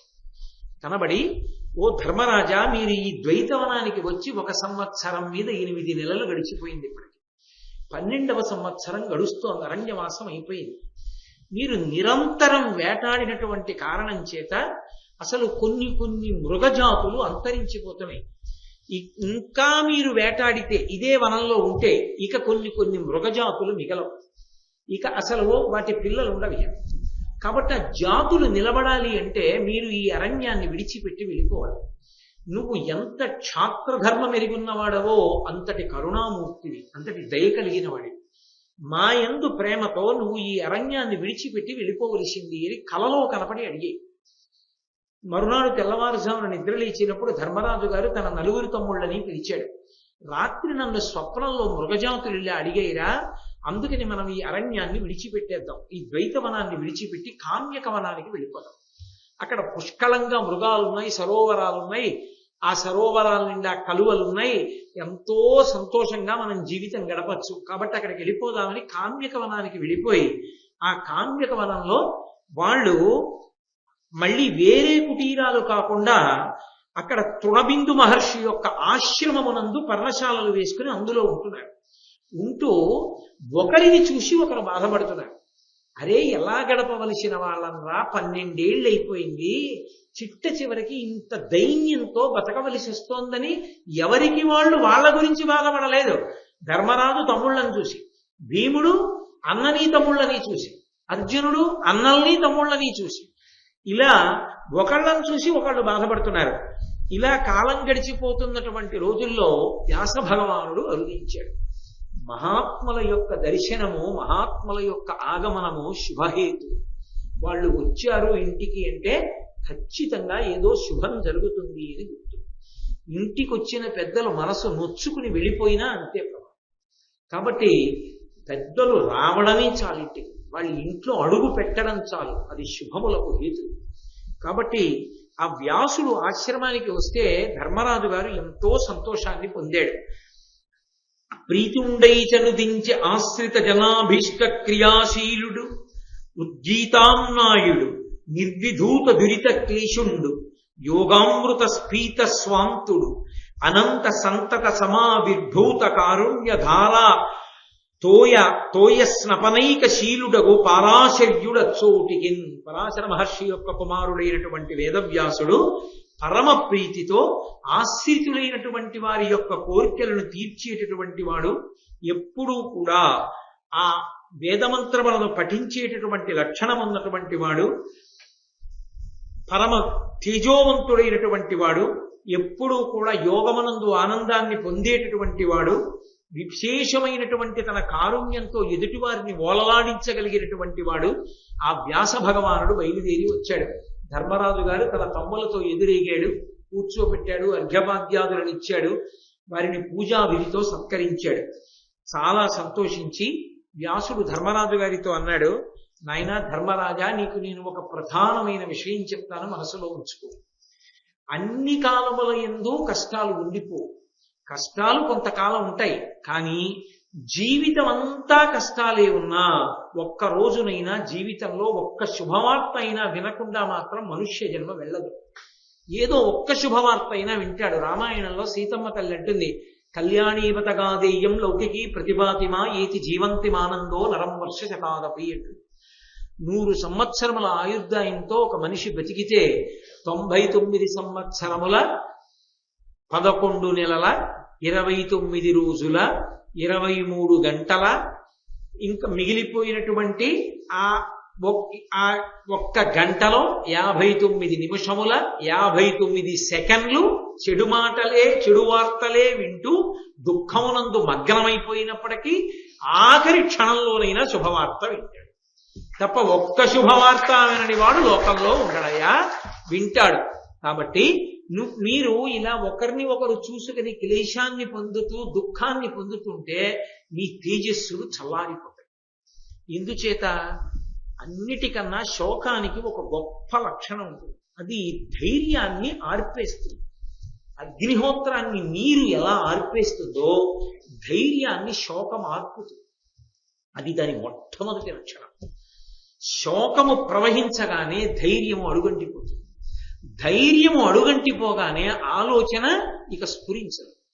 ఆలోచన స్ఫురించకపోతే ఇక తాను ప్రణాళికా నిర్మాణం చెయ్యలేడు. ప్రణాళికా నిర్మాణం చెయ్యలేకపోతే విజయాన్ని సాధించలేడు. అందుకే ఇలా శోకంతో కూర్చోవడం కాదు. ఇప్పుడు మీరు ఉన్నటువంటి కాలము, ఇప్పుడు మీరు ఉన్న దేశము, ఇప్పుడు మీరు ఉన్న పరిస్థితి మూడు దేనికి అనుకూలమో ఆ అనుకూలమైన దానిగా మార్చుకుని దాని వలన పొందవలసిన తేజస్సుని పొందు ధర్మరాజా. ఇప్పుడు మీరున్న మూడు దేనికి అనుకూలం? తపస్సుకు అనుకూలం. దేశము తృణబిందు మహర్షి యొక్క ఆశ్రమంలో ఉన్నావు. కాలము అరణ్యవాసం చేస్తూ నగరంలోకి వెళ్ళటల్లా, అంతఃపురాలకి వెళ్ళటలేదు, కేవలం వనమునందు నివాసం చేస్తున్నావు. కాబట్టి దేశము సరిపోయింది, కాలము సరిపోయింది. పరిస్థితి నీకు ఇప్పుడు దీన్ని చూసుకుంటూ అయ్యో ఇలా ఉన్నామే అని ఏడుస్తూ గడిపితే ప్రతిబంధకం, ధైర్యం పోతుంది. దీన్నే తపస్సుగా మార్చుకుంటే అద్వితీయమైనటువంటి ఈశ్వరుని యొక్క అనుగ్రహానికి పాత్రుడు అవుతావు. ఎనలేని తేజస్సు కలుగుతుంది. అందుకే అప్పటికి ఉన్న ఆ పరిస్థితిని దృష్టిలో పెట్టుకుని దాన్ని సద్వినియోగం చేసుకున్నవాడెవడో వాడు గొప్పవాడు. తప్ప తను అనుకున్నట్టుగా పరిస్థితి లేదని వెనక్కి వెళ్ళిపోయిన వాడు అవకాశంగా దాన్ని వాడుకోలేడు. ఇది వ్యాసుల వారు చెప్పిన ఈ సిద్ధాంతం. దాన్ని పాటించి మహాత్ములైన వారు మీకెందరో కనపడతారు. పెద్ద పెద్ద పుస్తకాలు రాసిన వాళ్ళందరూ ఈ దేశంలో జైల్లో కూర్చుని రాశారు. జవహర్లాల్ నెహ్రూ రాసినటువంటి పుస్తకాల్లో డిస్కవరీ ఆఫ్ ఇండియా లాంటి పుస్తకాలు, ఆయన కారాగారంలో కూర్చుని భారతదేశానికి ప్రధానమంత్రి చేసినటువంటి ఇందిరాగాంధీ గారికి వ్రాసినటువంటి ఉత్తరాలు, లెటర్స్ టు హిస్ డాటర్ అన్న పేరుతో ఆయన వ్రాసినటువంటి ఉత్తరాలు చాలా కాలం పిల్లలకి ఇంగ్లీష్ పాఠ్యాంశంగా ఉండేవి. అంటే వాళ్ళు అవి అన్ని పుస్తకాలు చదువుకుని కొత్త పుస్తకాలు రాయడానికి వినియోగించుకున్నారు. అరబిందో కారాగారంలో ఇన్ని పలకరించడానికి ఎవరు ఉండేవారు కాదు. 18 అధ్యాయాల భగవద్గీతనంతటినీ పఠనం చేసి దాని భాష్యాలన్నీ చదివి అపారమైన తపస్సులోకి ప్రవేశించి సమాధి స్థితిని పొందగలిగిన స్థితికి వెళ్ళిపోయాడు. కారాగారవాసం చేత తరించిపోయాడు అరబిందో. ఈ దేశంలో ఎందరో మహాపురుషులు వారిని నిర్బంధాలలో ఉంచినప్పుడు ఎన్నో సద్గ్రంథాల్ని పఠించి వెనక్కి వెళ్ళిపోకుండా వాళ్ళు మళ్ళీ బయటికి వచ్చే పర్యంతము వాళ్ళ యొక్క ధృతి చెడిపోకుండా సత్కాలక్షేపం చేతనే నిలబెట్టుకున్న వాళ్ళు ఉన్నారు. దాన్ని తపోభూములుగా మార్చుకున్నారు వాళ్ళు. అంతటి మహాపురుషులైన వాళ్ళు ఈ దేశంలో మీకు ఎందరో కనపడతారు వాళ్ళ జీవితాలు చదివితే. తప్ప అసలు అలా కాని వాళ్ళు లేరు. నెల్సన్ మండేలాకి నల్ల సూర్యుడు అని పేరు. దక్షిణాఫ్రికాకి స్వాతంత్రం సంపాదించిన వాడు. ఆయన సముద్రపు ఒడ్డున ఉన్న ఒక పర్వత శిఖరం మీద ఉన్నటువంటి కారాగారంలో పెట్టారు. ఆయన పలకరించడానికి మనిషి ఉండేవాడు కాదు. నెల్సన్ మండేలా బాగా ఎత్తైన మనిషి. ఆయన పడుకోవడానికి ఆయన ఎత్తుకి సరిపోయేది కాదు ఆ గది. ఆయన పడుకుంటే కాళ్ళు ముడుచుకుని పడుకోవాలంతే. ఆయన పూర్తిగా నిలబడితే పైన ఉన్నటువంటి ఆ ఆచ్ఛాదన ఆయన తలకి తగులుతుంది. అందుకని ఆయన పూర్తిగా నిలబడలేడు, పూర్తిగా కూర్చోలేడు. ఆయన నేను వ్రాసుకుంటాను ఇమ్మంటే కేవలం ఆయనకి ఒక తెల్ల కాగితం, ఒక్క కలమే ఇచ్చేవారు. ఎక్కువ రాస్తే ఇంకో కాగితం ఇవ్వరని నలకల్లాంటి అక్షరాలతో a long walk to freedom అని చెప్పి దాదాపు కొన్ని దశాబ్దముల పాటు కారాగారంలో ఉండి పుస్తకాలు రాశాడు ఆయన. లాంగ్ వాక్ టు ఫ్రీడమ్ అని చెప్పి దక్షిణాఫ్రికాలో దాన్ని అంత గొప్పగా చదువుతారు. నెల్సన్ మండేలా రాసుకున్న పుస్తకం. చాలా సుదీర్ఘమైన నడక స్వాతంత్ర్యానికి అని. ఆయన కారాగారంలో కూర్చుని నలకల్లా రాస్తున్నాడు. కాగితం ఇచ్చిన దాని మీద ఒక్క కాగితం మీద అన్ని కాగితాల సారం రాసుకుంటున్నాడు ప్రశాంతంగానని. అంత కారాగారంలో ఉన్నటువంటి వాడిని అకస్మాత్తుగా వాహనం ఎక్కించి మంచి ఎండగా ఉన్న కొండ దగ్గరికి తీసుకెళ్లి బండలు కొట్టమనేవాడు. అకస్మాత్తుగా ఎండలోకి వెళ్ళి బండలు కొట్టి మళ్ళీ చీకట్లోకి వచ్చేస్తున్న కారణం చేత కొన్నాళ్ళకి ఆయనకి దృష్టి మందగించిపోయింది. దృష్టి మందగించిపోతే మందగించిపోయిన దృష్టితోటే జాగ్రత్తగా అలాగే వ్రాసుకున్నాడు. ఆయన్ని ఇన్ని కష్టాలు పెట్టినటువంటి వాళ్ళని ఆయన బయటికి వచ్చిన తరువాత దేశాధ్యక్షుడైతే అధికారంలో వాళ్ళకి వాటా కల్పించి గౌరవించాడు. మహాత్ములైన వాళ్ళు వాళ్ళ సమయాల్ని వృధా చెయ్యలేదు. మహాభారత కాలం నుంచి ఇది దేశానికి ఎప్పటి నుంచో వస్తున్నటువంటి సంప్రదాయం. మహాత్ముడు కారాగారంలో కూర్చుని నూలు ఉడుకుతూ ఉండేవారు. ఆయన భగవద్గీత చదువుకుంటూ ఉండేవాడు. ఎక్కడ ఉంచినప్పటికీ పరమ ప్రశాంతంగా ఉండడం అనేటటువంటిది వాళ్ళకి అలవాటైపోయింది. అలా కాలమును వృధా చేయకూడదు. అప్పటికి పరిస్థితి ఎలా ఉందో దాన్ని వాళ్ళ యొక్క అభ్యున్నతికి అనుగుణంగా వాళ్ళు వాడుకునేవారు. అంతేకాని ఎప్పుడూ నేను అనుకున్నట్టు లేదు కాబట్టి నీ చదవలేదు, నేను రాయలేదు. నేను అందుకే తరచుగా అంటుంటాను, అసలు విద్యార్థులకి ముందు ఇంట్లో చదువుకోవడం నేర్పే ముందు వాళ్ళకి నేర్పవలసింది ఎవరి గురించి అంటే, ఈ దేశంలో వాళ్ళు మొట్టమొదట నేర్చుకోవలసింది లాల్ బహదూర్ శాస్త్రి గురించి. మహానుభావుడు లాల్ బహదూర్ శాస్త్రి గారు పుస్తకాలు తడిసిపోతాయని తెలిసి కూడా గంగ దాటడానికి డబ్బులు అవుతాయని, పోన్లే పేదవాడని పడవవాడు ఎక్కవయా డబ్బక్కర్లేదులే గంగ దాటిస్తానంటే, డబ్బులు ఇవ్వకుండా గంగ దాటి చదువుకోవలసినంత దరిద్రం నాకు లేదని బట్టలు ఇప్పి పుస్తకాల మూట తడవకుండా కాగితంలో చుట్టుకుని వీపు కట్టుకుని గంగని ఈది ఆవలి ఒడ్డుకు వెళ్ళి ఆయన చదువుకుని భారతదేశానికి ప్రధానమంత్రి అయి, ఒకప్పుడు ప్రధానమంత్రి పిలిచి ఆయన్ని కాశ్మీర్ వెళ్ళమంటే తటపటాయిస్తుంటే, ఏమి తటపటాయిస్తున్నావు శాస్త్రి అని అడిగితే, నాకు ఉన్నికోటు లేదు చలికి తట్టుకోగలనా అని అడిగారు. ప్రధానమంత్రి అయిన శాస్త్రి గారి బిడ్డలు అందరితో పాటుగా బస్ స్టాప్ లో నుంచి బస్సు ఎక్కేవారు. అధికారికంగా నేను వాడే కారు మీకోసం కాదనేవాడు, అది నాకే. రాజీనామా చేస్తే ఆయన బస్సు ఎక్కింటికి వెళ్ళిపోయాడు. అలాంటి క్రమశిక్షణతో అలా చదువుకుని పైకొచ్చారు. ఒక అబ్రహాం లింకన్, ఒక నెల్సన్ మండేలా, ఒక లాల్ బహదూర్ శాస్త్రి, ఒక అరబిందో, వాళ్ళ జీవితాలు చదవాలి. అవి చదువుకున్న నాడు అసలు చదువు అంటే ఏమిటో తెలుస్తుంది. నాన్నగారిని అవి కావాలి ఇవి కావాలి అని అడగడం కాదు, నాన్నగారికి వచ్చిన జీతంలో తాను ఎక్కడుంటున్నాడో అక్కడ ఎంత కష్టపడి తాను చదువుకోవాలో అర్థమవుతుంది. ఇది జాతికి పెద్దలు అందించిన వారసత్వం. అందుకొచ్చాడు వ్యాసుడు. ఉత్తినే రాడు వ్యాస భగవానుడు. వచ్చాడంటే ఏదో గొప్ప మలుపు తిప్పుతాడు. శోకార్తితో వీళ్ళు ధైర్యాన్ని కోల్పోతున్నారు. ఇప్పుడు దీన్ని వీళ్ళకి తపస్సుగా మార్చాలి. ఎక్కడున్నారో అక్కడే, తృణబిందు మహర్షి అక్కడే ఉన్నారు. చక్కగా తపస్సు చేసి ఈశ్వరానుగ్రహంతో వీళ్ళు విశేషమైన తేజోవంతులు అయ్యేటట్టుగా వీళ్ళు ఉన్న సమయాన్ని ఏర్పాటు చేయాలి. రేపు రాచరికానికి వెళ్ళిపోయి కురుక్షేత్రం అయిపోయిన తర్వాత అంతఃపురంలో ఉండి చక్రవర్తిగా భూమండలాన్ని పరిపాలిస్తుంటే అరణ్యానికి వెళ్ళి 3 నెలలు తపస్సు చేస్తానంటే కాలం కలిసి వస్తుందా? రాదు. దాన్ని అలా సద్వినియోగం చేసుకున్నవాడు ఒక్కడే చెయ్యగలడు. ఎంతమంది లేరండి మహాత్ములు, ఎంతమంది మహానుభావులు లేరు ఈ దేశంలో. మొన్నటి వరకు director general of police department కి అత్యున్నత స్థానానికి వెళ్ళి అంత పెద్ద స్థానాన్ని అలంకరించి పదవీ విరమణ చేశారు. నాకు వారి పేరు స్ఫురణలో లేదు, కానీ వారు బ్రహ్మసూత్ర భాష్యాన్ని మడిబట్ట కట్టుకుని నేర్చుకున్నారు. సంస్కృత భాషలో మహానుభావుడు థీసిస్ సబ్మిట్ చేసి డీజీపీగా ఉండగా పిహెచ్డి పొందారు. ఆయన ఒకసారి భద్రాచలం వస్తే వేద పాఠశాల విద్యార్థులందరినీ చూసి సంస్కృత భాషలో ఆయన మాట్లాడుతుంటే వేద విద్యార్థులు తెల్లబోయారు ఆయన సంస్కృత భాషాపటికి. బ్రహ్మసూత్ర భాష్యం ఆయనకి కరతలామలం. ఇప్పటికీ కన్నుల ముందు ఉన్నారు పెద్దలు. మనకనిపిస్తుంది ప్రతిదానికి అంత టైం ఎక్కడుందండి అంటాం. వాళ్ళు టైం లేకపోవడం ఏమిటండి అంటారు. టైం మేనేజ్మెంట్ గురించి విదేశీ రచయితలు రాసిన పుస్తకాలు మనం చదువుకు చెప్పుకుంటాం.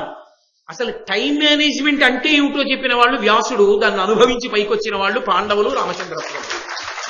మన గ్రంథాలు అక్కర్లేకపోవడమే మన దరిద్రానికి కారణమే. కాబట్టి వ్యాస భగవానుడు వచ్చాడు అంటే మహోపకారం చేస్తాడు.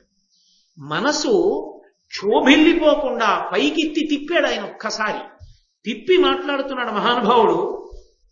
ఆయన ఈ పరిస్థితిని సద్వినియోగం చేసుకోవయా, చేసుకుని విను, నీవును ఆపదలకు మనమన ఒక్కింత ఓర్చి, ఆపద ఆపద ఆపద ఆపద, కష్టం కష్టం కష్టం కష్టం అని ఆలోచించడం కాదు, మహనీయముగా నొనరింపము తపము. చక్కగా తపస్సు చేయి, మనసుని నిగ్రహించు. తపస్సు చేస్తే తపంబునన కాదా సకల సౌఖ్యంబులు సిద్ధించు. ఆ తపం వల్ల నీకు సమస్తమైన సౌఖ్యములు సిద్ధిస్తాయి. కాబట్టి ఓ ధర్మరాజా, ఈ వాతావరణాన్ని, ఈ పరిస్థితిని తపస్సు కొరకు వెచ్చించు. అంటే తపస్సు అన్న మాటకు అసలు పరిపూర్ణమైన అర్థం ఏమిటి?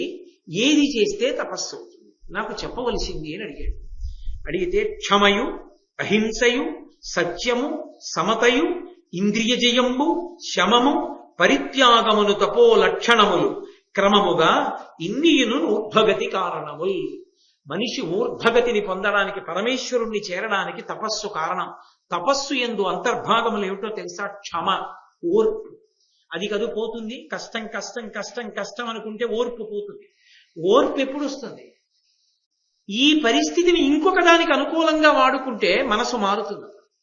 మనసు మారి ఇంకొక దానికి వినియోగపడుతుంది. కాబట్టి ఓర్పు, అహింస, సత్యము, అన్నిటి యందు సమభావన, ఇంద్రియాల్ని జయించగలగడం, శమము అంటే బాహ్యేంద్రియ అంతరేంద్రియ నిగ్రహం, పరిత్యాగం, త్యాగబుద్ధి, ఇవి తపో లక్షణములు.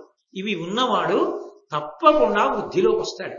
అంటే ధర్మరాజు గారు అడిగాడు, చాలా మంచి విషయం చెప్పారు మహానుభావ, కానీ మీ వంటి మహాపురుషుడు కనపడ్డప్పుడే కదూ నేను అడిగి సంశయాన్ని నివృత్తి చేసుకోవాలి. తపస్సు గొప్పదా, దానం గొప్పదా? రెండిటిలో ఏది గొప్పది అని అడిగాడు. అంటే ఆయన అన్నాడు, నిస్సందేహంగా దానం గొప్పది, కానీ తపస్సు కన్నా కాదు. దానము అన్న మాటలో ఎంతో త్యాగము కూడా ఇమిడి ఉన్నది. ఎందుచేత? ఒక్కరికి ఒకటి ఇవ్వాలి అని అన్నప్పుడు దానము అంటే తనదిగా ఉన్నది వేరొకరికి ఇచ్చేయడమే కదా దానం అంటే. తనదిగా ఉన్నది అంటే నాదిగా ఉన్నది అన్నప్పుడు ఆ వస్తువుని ఇచ్చేసే ముందు నాకేమిటి వస్తుంది ఆలోచన? ఎంత కష్టపడితే వచ్చింది ఇది మనకి అన్న ఆలోచన వస్తుందా రాదా? వ్యక్తి ధనాన్ని సంపాదించాలి అంటే ప్రాణాన్ని కూడా పణంగా పెట్టి యుద్ధానికి ఎడతాడు. కత్తి అంచు మీద జీవితాన్ని నిలబెడతాడు. సైనికులు యుద్ధానికి వెళ్ళి యుద్ధాలు చేసి జీతాలు తెచ్చుకోవట్లా, కాబట్టి ప్రాణాలు పణంగా పెట్టి ధనం సంపాదిస్తాడు. సముద్రం మీద ఓడ ఎక్కి ఎక్కడెక్కడికో పోయి వర్తకం చేసి డబ్బు సంపాదిస్తాడు. తన దేశం కాని దేశం, తన వారన్నవారు ఒక్కరు లేని ఎక్కడికో దూరదేశానికి పోయి ఎంతో కష్టపడి డబ్బు సంపాదించుకుంటాడు. ఇంతమందిని వదిలిపెట్టుకోవడం దేనికి అంటే ఆ ఐశ్వర్యం మీద భ్రాంతి, ఆ డబ్బు కోసం వెళ్ళిపోతాడు. అలా ఎంతో కష్టపడి 6 గాలం శ్రమిస్తాడు. ఆకాశం మేఘావృతమై వర్షం పడకముందే నాగలి పట్టుకుని బయలుదేరి గబగబా పొలమంతా దున్ని ఆ వర్షాలు పడేటటువంటి సరి అయిన సమయం చూసి విత్తనాలు చల్లి ఆ పంటని వృద్ధిలోకి తీసుకొచ్చి కోతలు కోసి ఆ పంటని సంరక్షించుకుంటే ధనం వస్తుంది. అలాగే ఎక్కడో కొండలలో కోనలలో ఉండి కష్టాలు పడి డబ్బు సంపాదిస్తారు. ఇంకొకటి దగ్గర దాస్యం చేసి భృత్యులై నీ సేవకుండంటూ నమస్కారాలు పెడుతూ డబ్బు సంపాదిస్తారు. ఇంత కష్టపడితే డబ్బు వస్తుందయా? ఇంత కష్టపడితే వచ్చిన డబ్బుని వెనక్కి చూడకుండా ఇంకోళ్ళకి ఇచ్చేయడం అంటే తేలికైన విషయం ఏం కాదు ధర్మరాజా. దానం చాలా గొప్పది. ఆయన ఇచ్చేస్తున్నాడంటే ఆయన ఇస్తాడండి అనడం కాదు. ధనానికి ఓ లక్షణం ఉంటుంది. రూపాయి ఉంటే 2 అవ్వాలని ఉంటుంది, 2 అయితే 4 అవ్వాలని ఉంటుంది తప్ప మనకి రూపాయి చాలు కదా అని మిగిలింది ఇద్దామన్న భావన అందరికీ రాదు. చాలా కష్టం దానం చేయడం. కాబట్టి దానము చాలా గొప్పదే. కానీ దానమునందు ఒక పెద్ద ప్రమాదం ఒకటి ఇమిడి ఉంది. ఈ లోకంలో చాలా మంది అడుగుతూ ఉంటారు. చాలా మంది వేసేటటువంటి ప్రశ్నకి మహాభారతంలో జవాబు, వ్యాసుడు చెప్తున్న జవాబు. అందుకే మహాభారతం చదువుకుంటే తెలియనటువంటి ధర్మ సూక్ష్మం ఉండదు. ఏ విషయంలో అనుమానమైనా భారతంలో తీరిపోతుంది. అందుకే ఇది పంచమవేదమైంది. ఆయన అన్నాడు, అన్యాయార్జితమైన విత్తమున చేయంబూను దానంబు మూర్ఖన్యాయంబది దాన చేసి ఫలపాకం వేమియుం లేదు. యుక్త న్యాయార్జితమించుకంతయైనం కాలంబు దేశంబు సమ్మాన్యంబై తగ పాత్ర యోగమున సౌమ్యంబై ఫలించున్ తుదిన్. ఓ ధర్మరాజా, దానము అన్న మాటలో ఎన్నో విశేషాలు ఉన్నాయి. దానము అంటే ఏదో ఇచ్చేయడం కాదయ్యా. ఒక్కొక్కరు చూడు, అన్యాయం చేసి బోలెడంత డబ్బు సంపాదిస్తాడు. అది న్యాయార్జితమైన విత్తం కాదు, అది న్యాయంగా తలపుచ్చుకున్నది కాదు. అన్యాయంగా ధర్మ విరుద్ధంగా ఎంతో డబ్బు తెచ్చాడు. తెచ్చి అందులోంచి కొంత డబ్బు పెట్టి ధార్మిక కార్యం ఏదో చేశాడు, పుణ్యం చేశాడు. ఇప్పుడు అతనికి పుణ్యం వస్తుందా? దీనికి నేను పెద్ద ఉదాహరణలు అవి చెప్పక్కర్లేదు. అన్యాయార్జితం తెచ్చి పెట్టుకున్నాడు, 1,00,000 రూపాయలు అనుకోండి. అందులోంచి 10,000 రూపాయలు ఈశ్వరుడికి ఏదో ఇచ్చాడు. ఓ దేవాలయానికి ఇచ్చాడు, లేకపోతే అన్నదానానికి ఇచ్చాడు, లేకపోతే బట్టలు దానం చేశాడు, లేకపోతే ఓ చెరువు తవ్వించాడు, ఓ నుయ్యి తవ్వించాడు, పూల మొక్కలు వేశాడు. ఏదో దేవాలయానికి వచ్చేటటువంటి వాళ్ళకి ఉపకారం జరిగేటట్టుగా కొంత సేవ చేశాడు. ఆయనకి పుణ్యం వస్తుందా? రాదు. కారణం ఏమిటంటే మూలము ప్రధానం. అసలు చెయ్యడానికి ఆ ద్రవ్యం ఎక్కడిది? నీకు అన్యాయం చేసి సంపాదించావు. అన్యాయం చేసి సంపాదించిన దాంతో నువ్వు ఎంత పుణ్యం చేసినా పుణ్యం ఇవ్వరు. ఎందుకని? అన్యాయార్జితమైన ద్రవ్యముతో చేసిన పుణ్యము వలన ఏ పుణ్యము సమకూడదు. అదే న్యాయార్జితమైనటువంటి సంపాదనలోంచి ఒక్క 10 పైసలు దానం చేస్తే సమృద్ధి అయినటువంటి ఫలితాన్ని ఇస్తుంది. ధార్మికుడు చేసే దానానికి అంత శక్తి ఉంది. మీరు ఏమనుకోకపోతే నేను ఒక మాట చెప్తా. శాస్త్రం తెలిసి ఉండడం అంటే ఒకానొకప్పుడు చంద్రశేఖరేంద్ర సరస్వతి మహాస్వామి కంచికామకోటి పీఠాధిపత్యం వహించిన మహాపురుషులు అపరశంకర భగవత్పాదు ఈ భూమి మీద నడిచిన శివావతారం అని. వారు కూర్చునుండగా ఒక వ్యక్తి తీసుకొచ్చి దగ్గర చాలా డబ్బు కట్టలు అక్కడ పెట్టి, ఈ డబ్బు పీఠానికి తీసుకోవలసింది అన్నాడు. ఆయన ఒక్కసారి ఇలా తలెత్తి చూశారు. ఆయన గొంతు కూర్చునేవారు సత్యదండం పట్టుకుని. ఇలా తలెత్తి చూశారు. ఆయనకి అర్థమైపోయింది ఆ డబ్బు ఎక్కడి నుంచి వచ్చిందో. ఆయన త్రికాల వీధి, ఆయన ఇలా చూస్తే పట్టుకోగలరు. ఆయన ఎన్ని విషయాల్లో పట్టుకున్నారో అలా చూసి ఆయన ఏం చేశారంటే, సంకల్పం మంచిది, ఇప్పుడు ఆ డబ్బు మంచి పనికి ఉపయోగించాలని తాపత్రయపడుతున్నాడు. ఇప్పుడు ఆ డబ్బు తీసుకుని ఉపయోగం చేశారనుకోండి, అతనికి ఏం ఫలితం రాదు. ఎందుకంటే అది అన్యాయార్జితమైన సొమ్ము. కాబట్టి ఆయన ఏం చేశారంటే, ఇంకొక రకంగా అతనికి ఉపయోగపడేటట్టు చెయ్యడానికి సత్యదండాన్ని తీసి ఈ డబ్బు కట్టల్ని అలా తోశారు బ్రాహ్మణుడి వైపు. ఆయన నీకిచ్చాడు, తీసుకో అన్నాడు. బ్రాహ్మణుడు దానం పుచ్చుకోవచ్చుగా, గృహస్థు. బ్రాహ్మణుడు ఆ డబ్బు తీసుకున్నాడు. తీసుకుని చేత్తో పట్టుకున్నాకన్నారు, బ్రాహ్మణుడు తనకు కావలసిన దానికన్నా ఎక్కువ నిలవ పెట్టకూడదుగా. కాబట్టి నీ జీవితంలో నీ అవసరానికి కావలసింది పోను, మిగిలింది పీఠానికి. అతను కొద్దిగా డబ్బుంచుని మిగిలింది పీఠానికి ఇచ్చాడు.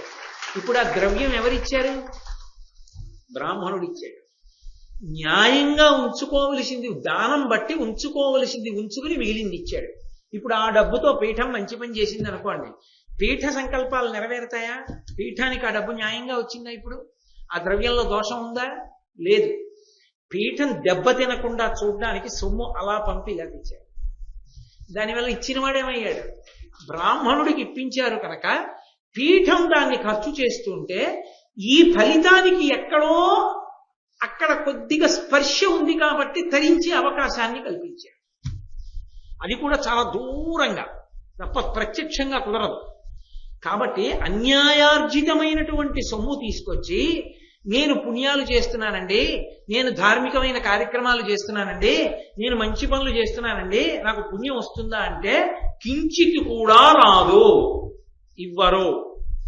కాబట్టి దానమునందు దోషం ఉంటుంది. ధర్మరాజా, ఒకవేళ న్యాయార్జితమైనటువంటి సొమ్మునే ఖర్చు పెట్టినా, దానం చేసినా కొన్ని విషయాలు తెలియకుండా దానం చేయకూడదు. ఏవి తెలిసి ఉండాలి అంటే, యుక్త న్యాయార్జితమించుకంత అయినం కాలంబు దేశంబు సమ్మాన్యంబై తగ పాత్రయోగమున సౌమ్యంబై ఫలించుం తుదిన్. ఈ 3 తెలిసే దానం చెయ్యాలి. ఏ 3? కాలంబు, ఏ కాలమునందు ఏది పెట్టాలి తెలిసి ఉండాలి. ఒక కాలమునందు చెయ్యకూడనటువంటి ఇంకొకటి చెయ్యకూడదు. ఒక ఉదాహరణ మీకు నేను చెప్పాలి అంటే, శ్రావణ మాసంలో మీరు ఒక నది ఒడ్డున స్నానం చేసిన వాళ్ళందరికీ మేము పలహారాలు పెడతాం అన్నారు అనుకోండి, మహాపాపకర్మ. శ్రావణ మాసంలో నదీ స్నానం చేయకూడదు. నదీ స్నానం చేస్తే పెడతానంటే తప్పు పని చేయించి, వేద విరుద్ధమైన పని చేయించి నువ్వు వాడికి అన్నం పెడతావా? తప్పు కదూ. కాలము తెలిసి ఉండాలి. ఏ కాలమునందు ఏది చెయ్యాలో నీకు తెలిసి ఉండాలి. రెండు, దేశము తెలిసి ఉండాలి. దేశం అంటే భూమి. భూమికి ఒక్కొక్క కాలమునందు ఒక్కొక్క శక్తి. మామూలుగా అన్నం పెట్టడం ఒకెత్తైతే పుష్కరాల్లో అన్నం పెట్టడం ఒకెత్తు. ఎందుకని? క్షేత్రానికి కొన్ని వేల మంది వస్తారు, లక్షల మంది వస్తారు. అందరూ భోజనానికి ఆ సమయానికే పెడతారు. ఆ ఉన్న ఒక సత్రం 2 సత్రములకే పెడితే వీళ్ళకి ఎప్పటికైనా తింటారు. అప్పుడు విరివిగా వండించి అన్నం పెట్టావు. ఇప్పుడు ఆ దేశమునందు పుష్కరములు అవుతున్నాయి. పుష్కరములు అవుతూ ఉండగా అన్నం పెట్టావు. వేళ పట్టున ఇన్ని లక్షల మంది అన్నం తినగలిగారు. ఇప్పుడు నీది ద్విగుణీకృతం ఉంది. 3, పాత్రత. పాత్రత అంటే అది పొందడానికి అవతల వాడికి ఉన్న యోగ్యత చూసి ఇవ్వాలి. యోగ్యత లేకుండా ఇచ్చిన దానం ఫలించదు. ఉదాహరణకి ఏదో ఇవాళ ఎవరికో ఒకళ్ళకి భోజనం పెట్టాలనిపించింది. ఎవ్వరూ భోజనానికి వచ్చేవాళ్ళు కనపడక పక్కింట్లోకి వెళ్ళి అన్నం తినేసేయంటాయా అంటే, తినేసానండి ఇప్పుడే అయిపోయింది భోజనం అంటే, ఫోన్లే కానీ ఇవాళ ఎవరికో వాళ్ళు పెడతాం అనుకున్నా, ఎవరో దొరకదు, మళ్ళీ వచ్చి కూర్చి తిరిగిపో అన్నారు అనుకోండి. అయ్యి బాబాయ్ నేను ఒక్క ముద్ద కూడా తినలేనండి, నా వల్ల కాదంటే అలా కాదు కానీ ఒక్క పావుగంట ఆగి తిని పర్వాలేదు. 2 జామకాయ ముక్కలు తినేసిరా. జామకాయ ముక్కలు తినేస్తే ఆకలి వేస్తుంది, అదో లక్షణం. నాకు ఓ పెద్ద ఆయన చెప్పారు. కాబట్టి ఆ 2 జామకాయ ముక్కలు తినేసి ఓ పావుగంట ఆగిరా అని వాడేదో కడుపులో కొంచెం చురుకుమన్నట్లు అనిపించి జామకాయ ముక్కలు తిని వచ్చి కూర్చున్న తర్వాత వాడికి బలవంతంగా పప్పు, బలవంతంగా కూర ఇస్తే, అమ్మ వద్దన్నాను కదండి అని తలకో కిసరు నోట్లో రాసుకుని వదిలేసి వెళ్ళిపోయాడు అనుకోండి, పెట్టేశాను పోయి. ఎందుకది? ఆకలితో ఉండి అమ్మా చచ్చిపోతున్నానమ్మా భవతి భిక్షాందేహి అన్నవాడికి పట్టుకెళ్ళి పట్టిడు పెట్టు, మహాపుణ్యం. వాడు తినాలి, చచ్చిపోతాడు లేకపోతే. పాత్రత ఎరిగి పెట్టినది, దేశం ఎరిగి పెట్టినది, కాలం ఎరిగి పెట్టినది దానమునందు వర్తిస్తుంది. అలా కాకుండా పెట్టినది వర్తించదు, అది ప్రమాదాన్ని తీసుకొస్తుంది. కాబట్టి దానమునందు ఈ ఇబ్బందులు కొన్ని ఉన్నాయి. అందుకే ఈ 3 తెలిసి దానం చేసేటప్పుడు ఎంత దానం చేశావన్న దానితో తరించడానికి సంబంధం ఉంది. దేశము, కాలము, పాత్రత 3 కలిసి వస్తే చిన్న దానం కైవల్యానికి వెళ్ళిపోవడానికి కారణమే. అలా ఉందా అని అడిగాడు ధర్మరాజు గారు. ఉంది, నీకు ఒకటి చెప్తాను నేను అని వ్యాసుల వారు చెప్తున్నారు. ముద్గలుడు అని ఒక మహర్షి. ఆ ముద్గలుడు బ్రాహ్మణుడు. ఆయన ఒక వ్రతం చేస్తుండేవాడు. ఏమిటి ఆ వ్రతం అంటే, ఆయన 14 రోజులు ఉపవాసం ఉండి 15వ రోజున అన్నం తింటాడు. తానొక్కడే కాదు, తన భార్య, తన బిడ్డలు కూడా అంతే. ఉంచవృత్తి చేస్తాడు. ఉంచవృత్తి అన్న మాటకు అర్థం ఏంటంటే భిక్షాటన చేయడము అని కాదు. ఈ కంకులు నిరుపుతారు, ధాన్యాన్ని కింద పడేటట్టు చేసి బస్తాలకు ఎత్తుతారు. ఇక యజమాని దాన్ని ఏరుకోడు, యజమాని పట్టుకెళ్ళాడు, వదిలేశాడు మట్టిలో. అన్నదాన్ని పొలానికి వెళ్ళి మట్టిలో ఉన్న ఒక్కొక్క గింజే ఏరాలి. ఇలా ఎత్తి మట్టి ఇలా ఇలా ఇలా ఇలా అని పొయ్యకూడదు, ఒక్కొక్క గింజే ఏరాలి. అలా ఒక్కొక్క గింజ చొప్పున పాడ్యమి నుంచి చతుర్దశి వరకు ఉపవాసం చేసేవాడు. పౌర్ణమి నాడు ఖచ్చితంగా ఈ 14 రోజులు ఒక్కొక్క ఒడ్డు గింజ చొప్పున ఉంచె వృత్తిలో రైతు విడిచిపెట్టేసినటువంటి ధాన్యపు గింజల్ని ఏరి కుంచెడు చేసేవాడు. ఆ కుంచెడైనటువంటి అవి తీసుకొచ్చి వాటిని 4 కుంచాలు చేసేవాడు. 4 కుంచాల ధాన్యాన్ని పౌర్ణమి నాడు బియ్యంగా మార్చి అన్నం వండేవాడు. అన్నం వండి తినేవాడు కాదు. ఈ అన్నం వండిన తర్వాత దేవతలకి, పితృదేవతలకి నివేదన చేసి ఒక అతిథిని పిలిచేవాడు. పిలిచి ముందు అతిథికి కడుపు నిండా అన్నం పెట్టేవాడు.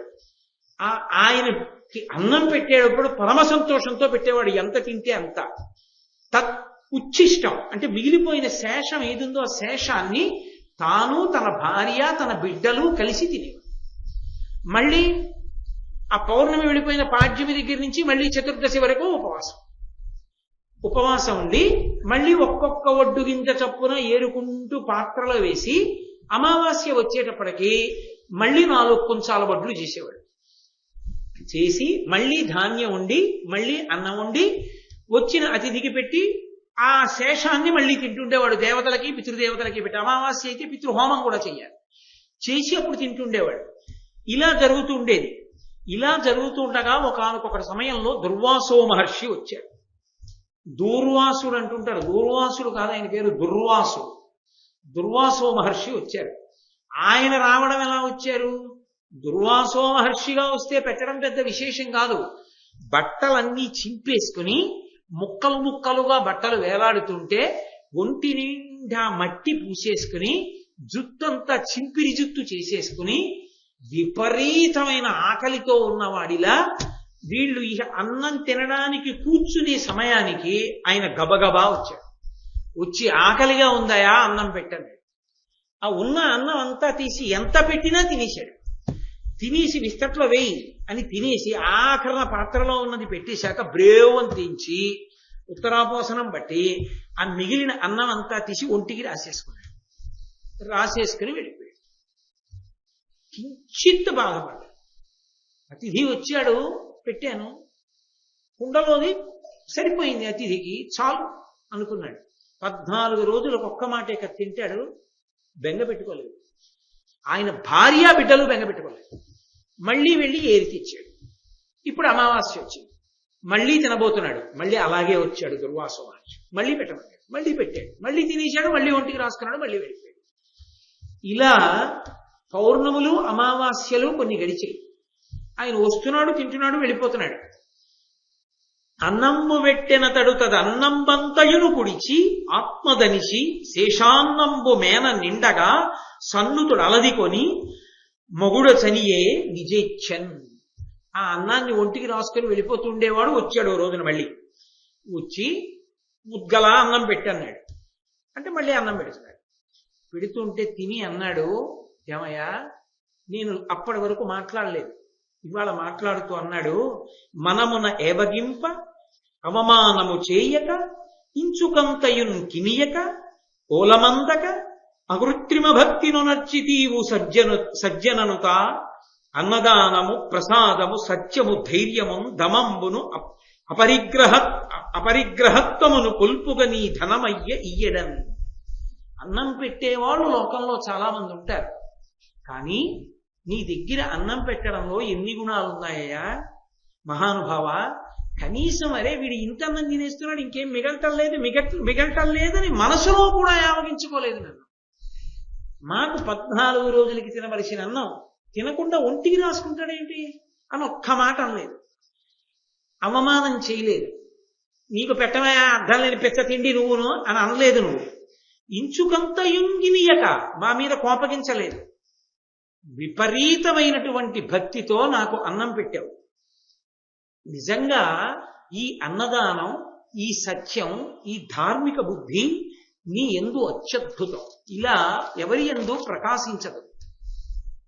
చెవులకు ప్రేముడించు అనిశంబును నాలుక దాల్మి పెంపు ధర్మవును శమంబు ద్రెక్కును సముద్ధతి నాకలి వీని రెంటనుందవులవు జీవిత స్థితి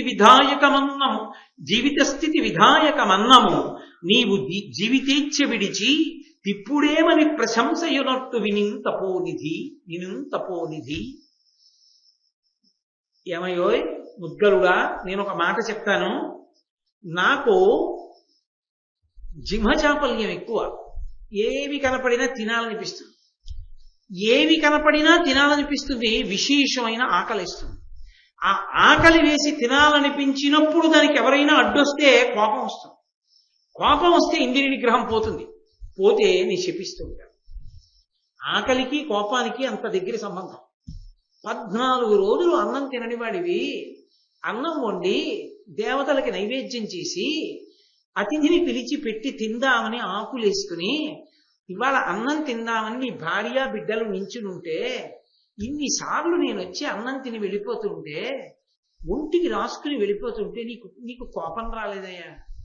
బాధపడలేదు? అరే ఇలా చేస్తున్నాడని అవమానించలేదు? పరమ సంతోషపడిపోయావు. ఫోన్లే ఒకడికి కడుపు నిండా పెట్టానని మళ్ళీ గింజలు ఏరుకోవడానికి పోయావు. ఫోన్ అలాగని 2 సార్లు అయిపోయింది ఇప్పటికని ఉండలేనని తిన్నావా? వ్రతభంగం చేయలేదు. నీకు ఆకలి కోపాన్ని తెప్పించలేదు. నేను ఇంత మహర్షినా? నాకు ఆకలి కోపాన్ని తెప్పిస్తుంది. నేనా గొప్పవాడిని, నువ్వా గొప్పవాడి, నువ్వు గొప్పవాడి. నీకు అన్నం మీద ఆసక్తి లేదు, అన్నం తినకపోతే చచ్చిపోతానేమో అని దేహం మీద ఆసక్తి లేదు. ఉండడం గృహస్థాశ్రమంలో ఉన్నావు, అన్నం మీద ఉన్న అనురక్తిని గెలిచావు, శరీరం మీద ఉన్న అనురక్తిని గెలిచావు. నేను గెలవలేకపోయానయ్యా, ఎంత గొప్పవాడివి. కాబట్టి నీది తపస్సు కాదు.